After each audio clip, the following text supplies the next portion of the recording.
69 days until I moved to France.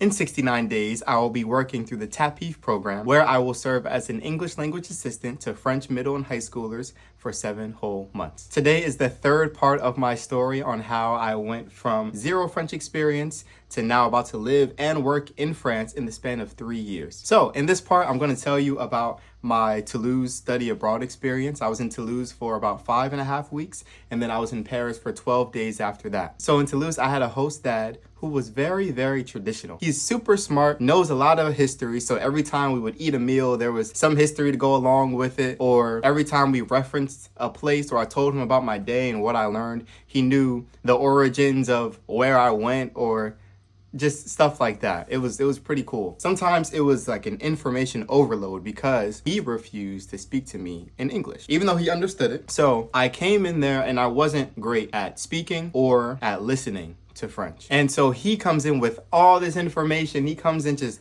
talking. Okay, if you don't want to hear me talk about this, then here, read this book. And if you don't want to read this book, then look at this YouTube video. And I'm like, oh my gosh, man.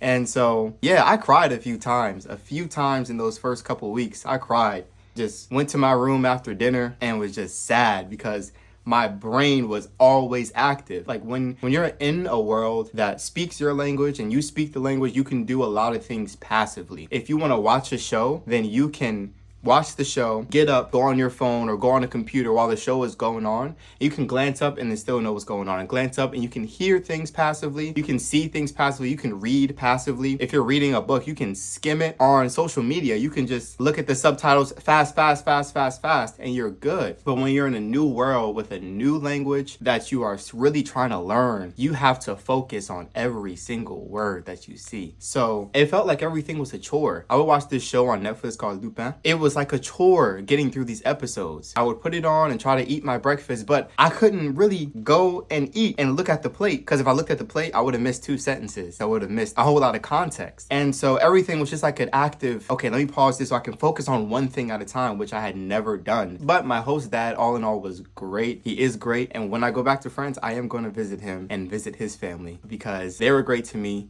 And I really had a good time. It was tough sometimes, it was slow, but by the end, I really loved them, all of them. I loved where he lived. It's beautiful. Also in Toulouse,